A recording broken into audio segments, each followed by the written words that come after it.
Hey, what's up, everybody? This is going to be the first of the videos that I'm going to make of things that have kind of influenced my life, my martial arts journey, and also, I guess, my philosophy on business and I guess maybe life in general. And we're going to start with Star Wars.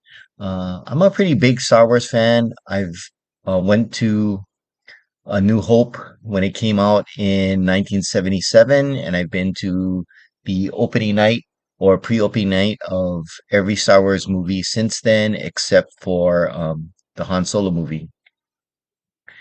Now, I'm not a Star Wars historian, so for all you Star Wars diehards, I'm not gonna know all the nitty-gritty details about all the characters and uh, the plot lines and everything. But so hope you guys cut me some slack here. I'm just going to apply what appealed to me to my life's journey.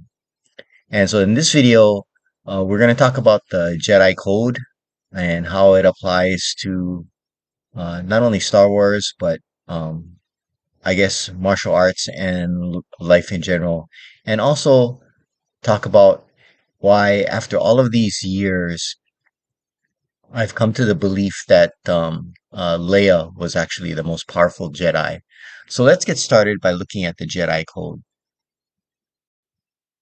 So the Jedi Code, as we pretty much see it in the movies, is as follows.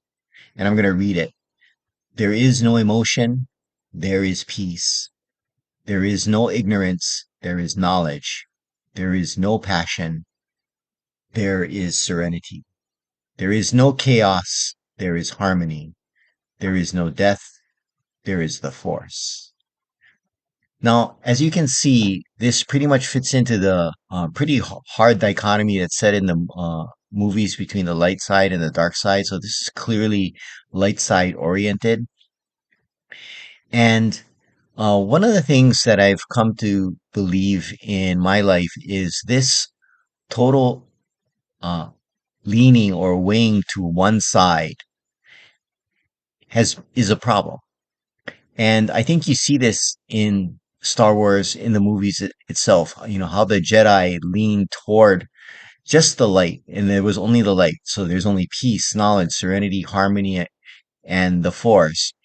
But when you really look at it, the main characters aren't really like that. In one sense, you can say that they're, for example, like the Jedi Council is ignorant because they weren't aware of Palpatine's emergence. And it seems very contradictory to talk about balance, and yet everything is leaning toward the light side. So let's look at another version of this code, which is kind of split as to where it comes from. So, if you really know, I've read a bunch about it, but I'm going to lean toward the one explanation where this is a mantra that the younglings recited at the Jedi Academy. So let's look at that now. Emotion yet peace, ignorance yet knowledge, passion yet serenity, chaos yet harmony, death yet the Force. So in this version, you can see that this version of the Jedi Code acknowledges both sides, emotion and peace, ignorance and knowledge. It's not one or the other. And as I've grown older, this actually appeals to me more. It's more of a balance. It's more of acknowledging all the things that exist. Now, how does this apply to fighting and martial arts? And in my opinion, one thing, like when we're training, there's I keep saying, like, there is no one right way. Somebody says, "Well, how do I get out of this?" I mean, there are multiple ways. You know, it's like that old saying, right? There are many paths to the top of the mountain. But the one thing that becomes an act of balance, it's yes, there are many different principles. There are many ways to do it. There are many paths to the top of the mountain, but the balance is understanding which are compatible. So, for example, I mean, this is the journey that uh, some of the, for example, some of the Star Wars characters, especially the female characters, when you really look at it. So, if you look at the journey of Ahsoka Tano and of Leia Organa, you know, they struggle with this more so than the male characters, and even Rey to a great extent. And this to me is the more important part of the Star Wars journey. And as you get out of the quote unquote mainline movies and to where like the TV shows are going, this is where the story is headed. And this journey of the Star Wars universe and the storyline, you know, really resonates with me because it parallels my life and my journey as, you know, when I was much younger and starting off in business, martial arts, whatever, everything was one way, you know, just balanced toward one thing, you know, whether it be winning or making money or whatnot. And this balance of this part of the Jedi code is to me extremely interesting. And let's look at it from the point of view of some of the mainline characters. Let's start with Yoda, who's always been one of my favorite characters. But the more I watch the movies and whether it be the animated series or read the books, the more I really kind of start to identify with his failings. So let's just take one in particular. So he acknowledges that he sees the fear within Anakin and is reluctant to, of course, you know, allow Qui-Gon to train Anakin. But what is the real failing here? And, you know, it only kind of came to me as the more I train and the more I help other people train, it's Yoda never really helped Anakin deal with this fear. He just kind of points it out. And, you know, but he doesn't acknowledge it. He doesn't help Anakin embrace it. And thus, with Anakin not being able to deal with this fear, it consumes him. And this is so very important if you're fighting. I mean, when you're in there and somebody's trying to take your head off or rip your arm off, or, you know, they're much bigger, better, faster than you. I mean, there's fear. And the key is learning to deal with it. You may not win, but learning to defend. And if you look at, you know, kind of tie it into people like John Danaher, Gordon Ryan, what are they saying now? Is if you really listen to what they're talking about, it's like, guys, you guys got to learn to defend first. And if you defend and you relax, that fear of getting beat and getting hurt goes away, and it frees your mind, it frees your body, it frees your spirit to be able to express yourself in the fight.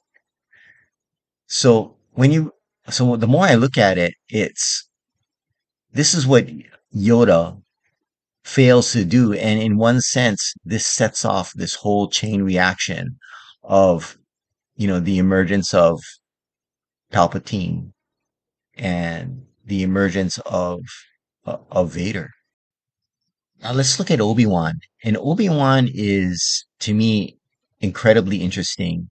And you pretty much only see this if you watch the animated series, The Clone Wars. And I'm just going to talk about one specific episode there, or one specific story arc there, and that's his relationship and his love for the Duchess Satine. Satine is a key character, and because she was basically a pacifist and wanted to lead Mandalore away from their warrior ways to an era of peace. And Obi-Wan is actually the most balanced during this. He is in touch with his emotions. His emotions confuse him. He goes through the dilemma of uh, whether or not to be a Jedi and what a Jedi means. Now, uh, spoiler alert: Satine dies, and Obi-Wan's journey goes back toward more of this unbalanced side. And as we see through his journey in Revenge of the Sith, he does not cope with the loss well. Yeah. Similar to Yoda, he goes into isolation. Of course, his mission is to watch over and protect Luke and train in the deserts of Tatooine. But as we see in the like what happens in the Obi-Wan series, he basically says, "We've lost." He gives up, and it takes a young Leia to bring him out of it and to leave Tatooine and rejoin the fight. But the thing about Obi-Wan is, well, we don't know the full story arc because, especially in canon, I'm sure we'll get it in more of the series. But if we fast forward to A New Hope, he's basically in isolation again. And during all of those decades, he basically watches from the outside and not only doesn't train Luke, as far as we know, but seems to do nothing to help uh, against the growing power of the Empire. He basically gives up again. So, like Yoda, he goes into a period of long isolation. And how this applies to, again, martial arts, and again, there is no right or wrong way, but, I'm talking about this as to what appeals to me. It's too self-centered. It's too focused on the self. Uh, he's not passing on the knowledge.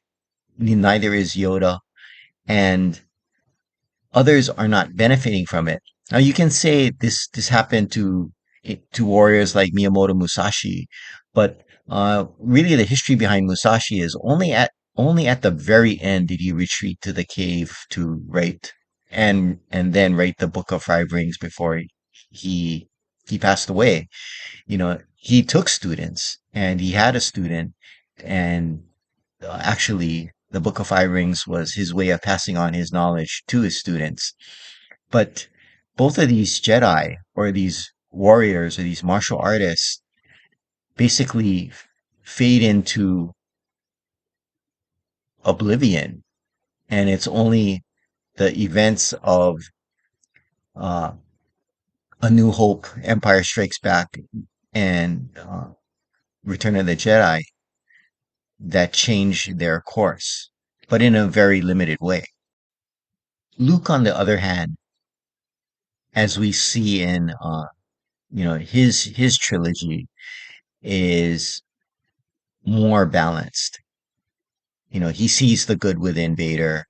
Uh, he feels the his love and connection to his sister Leia, and he has that quote unquote hope for the future. But and the rest of his arc, uh, in canon is a lot of it's yet to be written up to the point of Force Awakens trilogy. But in that trilogy, we see he also gives up after the failings of his new Jedi Academy. So, he did want to pass on the knowledge. He did form the academy, and he did fail at that point.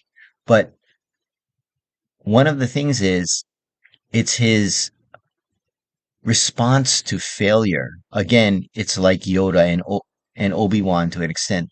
They go into isolation and they do give up, and it takes the return of uh, again a female character in Rey to bring Luke out of his isolation. So, in one sense, where the Jedi, according to the previous Jedi code, want to be selfless, want to lean heavily toward the light side.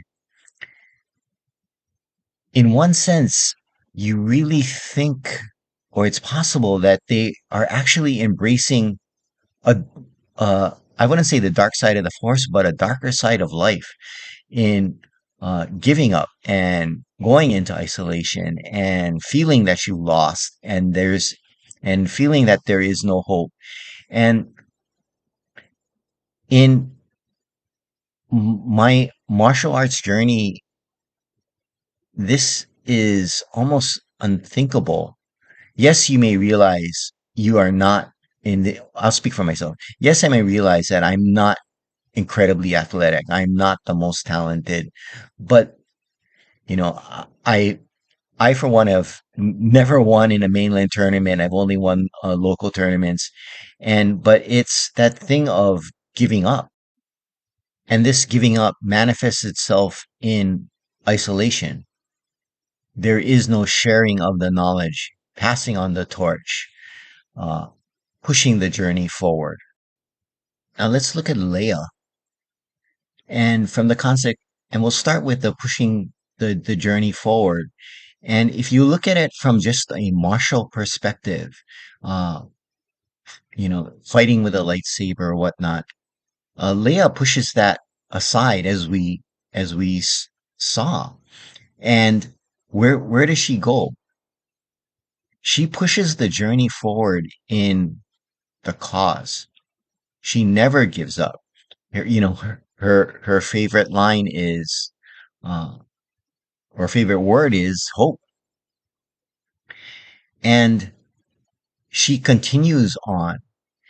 Now, you may say, well, we don't know what happened with Leia and Han and Kylo, but as Leia acknowledges, she thought her mistake was, hoping or thinking that Luke was the answer. And the beauty, or let's say the power of Leia is she never gives up. I mean, she is agile development embodied. She makes mistakes, moves forward, tries to find a better way, and not to say she's perfect. And she for one, and acknowledges many of her failings, but she never gives up, whether it be on the cause, on Luke, on Kylo, and even to Han. You know, Basically, she lets Han go on his own path, and this opening of herself and her journey up to a much broader plane, a much broader perspective, is, in my opinion, what makes her the most powerful Jedi, or the most powerful warrior. And it's not just about your skill with a saber, or in Musashi's case, a sword. You know, Musashi went off and he learned to learn to paint and learn to carve and learn to write. And he used this, and this is what Leia is doing in terms of, at one point, from whether it be political, uh, or tactical, or even martial in terms of warfare. But she understands that the war in this case, or the conflict, is much, much bigger than Yoda, Obi Wan, and Luke ever realized, or were actually willing to sustain. And that's, to me, is the key thing. The ability to sustain the effort, to withstand the pain, uh, withstand the loss, and keep going forward. That, to me, is the mark of a warrior, and a mark of a well-led life. And this is when I tie it back to training and trying to get better, especially as I'm getting, older, it's incredibly difficult because you can't do what you thought you could do, but you just gotta keep pushing on. You don't go into isolation, and you don't narrow yourself to doing, whatever specific things that they did in their isolation, which they left really nothing behind. So if the Star Wars universe was real, what would those would Yoda or Obi-Wan or even Luke really be remembered by the people in the galaxy? I guess Luke by his legend of, you know, coming back as a Force ghost and fighting Kylo. But that's really almost a fantasy as opposed to how the galaxy, in this case, will remember Leia. So that's my thoughts on the Jedi Code, Star Wars, why I believe Leia is the most powerful Jedi, and also some of my thoughts on my journey through life. Thanks for watching, and aloha.